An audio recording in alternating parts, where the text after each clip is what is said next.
ברוכה הבאה לאימון שיקום הלב מפרידה או טרנספורמציית מערכת היחסים.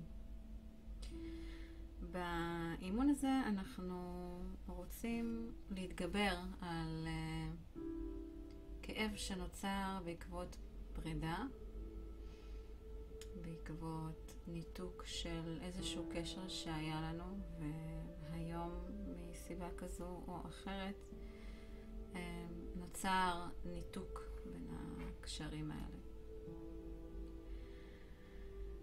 אז דבר ראשון שאנחנו רוצים לעשות זה קודם כל לתת לגיטימציה ומקום להרגיש את מה שאנחנו מרגישים, לתת לרגשות שלנו במה.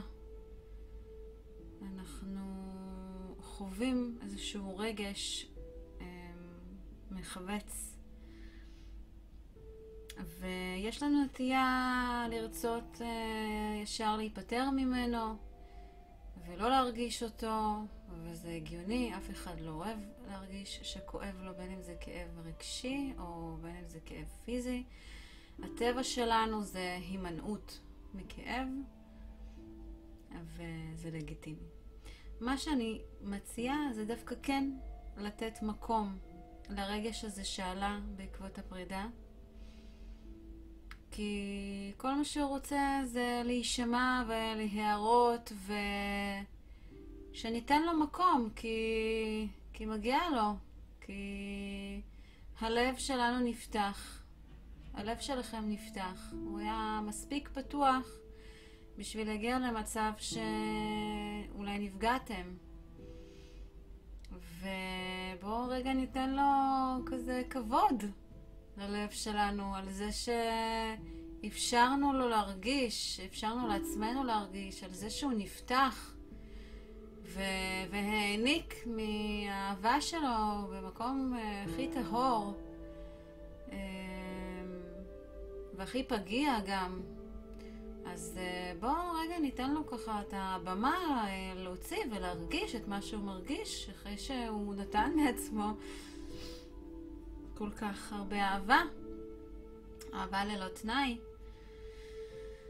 אז מה שאני כרגע מציעה לכם זה להתחבר ללב שלכם, ממש שימו יד על הלב, אני עושה את זה יחד איתכם. כי גם אני כזה עברתי איזושהי חוויה של פרידה, וזה גם מה שהביא אותי לאימון הזה, אז אנחנו ממש עושים את זה ביחד. אז דבר ראשון, אנחנו רוצים לתת מקום ובמה לכל הרגש שעולה לנו. ואני ממש מזמינה אתכם לשים יד על הלב ולהרגיש ולהתבונן, פשוט להתבונן, בלי רגע להיכנס למחשבות של למה וכמה, בלי לשפוט את מה שעולה גם, בלי להזדהות, בלי לחשוב בעצם למה זה בא ולאן זה מוביל. פשוט לתת במה, ממש כמו שחקן, איזה רגש עולה לי, ולהרגיש אותו רגע, גם אם זה קצת לא נעים. אנחנו רוצים לתת משמעות וביטוי גם ללב שלנו שנפגע ומגיע לו להתבטא. אז אנחנו רגע נרגיש את מה שאנחנו מרגישים.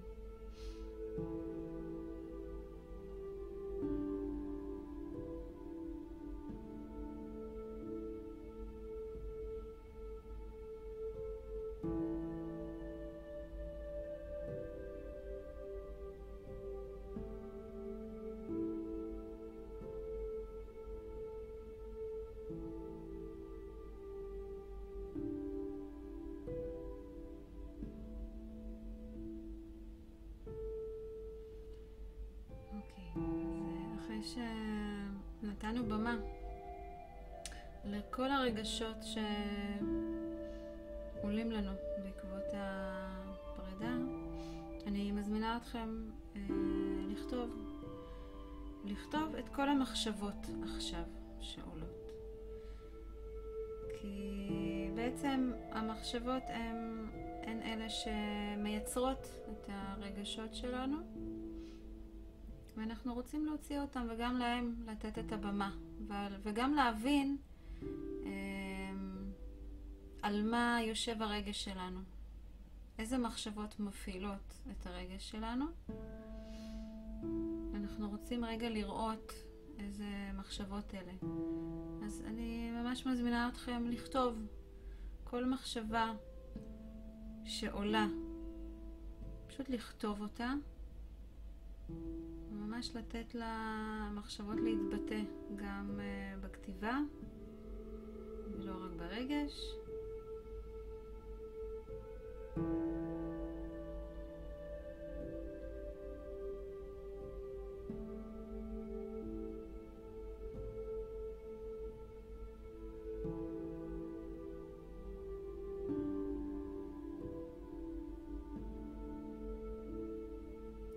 מי שמרגיש צורך לכתוב עוד, מוזמן לעצור את ההקלטה. אני ממשיכה באימון. אתם ממש מוזמנים רגע לעצור ולכתוב את כל מה שעולה, ממש הכל הכל הכל לשפוך. וברגע שתהיו מוכנים, אז פשוט תחזרו להקלטה, כי אני ממשיכה. אז אחרי שכתבנו את כל מה שעלה, את כל המחשבות הלא נעימות והמכאיבות והמחפצות,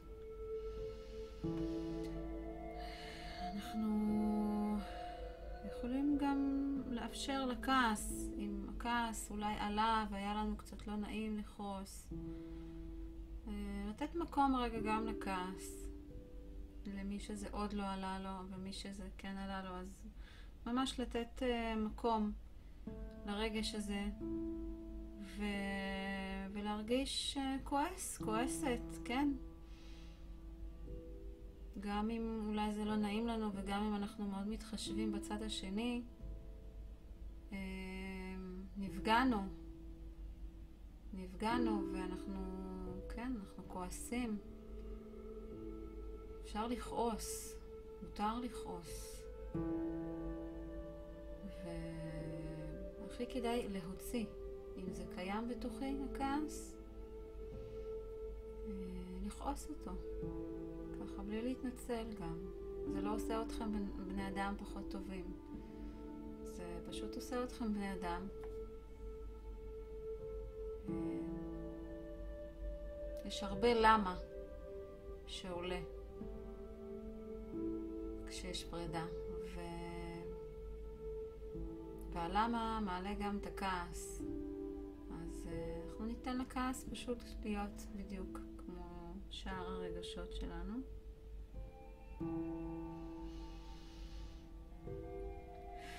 ולא לשכוח לנשום. וניקח נשימה עמוקה. ונוציא לאט לאט.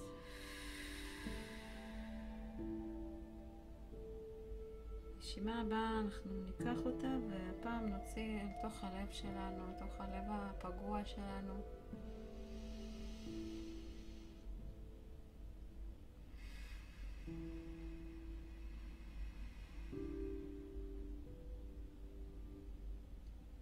נמשיך לנשום, נמשיך להתבונן ברגשות שיש בנו, במחשבות שעולות לנו. מאוד מאוד חשוב לתת מקום לכל מה שעולה, כל מה שחי בתוכי בעקבות מה שקרה. לא להתעלם מזה.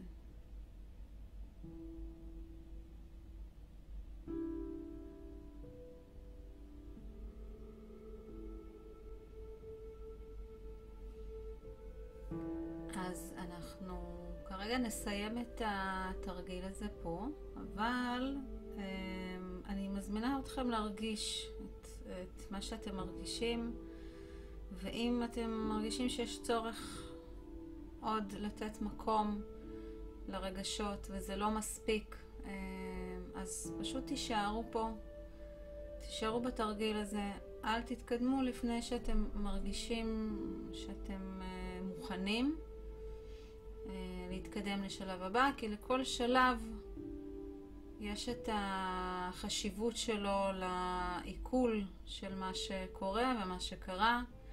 גם אם זה ידרוש מכם יום או כמה ימים, פשוט תרגישו ותנו מקום לרגשות. אם הן עוד כואבות, אם הן עוד שם והן עוד מבקשות במה, אז תנו להם להיות רגע לפני שאנחנו כזה מתקדמים. ברגע שאתם תהיו מוכנים להתקדם, אתם תבינו את זה, אתם תרגישו את זה. אבל נורא חשוב גם לתת מקום ובמה לכל מה שמתרחש וחי בתוך הלב שלי. אז תהיו קשובים לעצמכם. בסדר? ואנחנו נתראה בתרגיל הבא.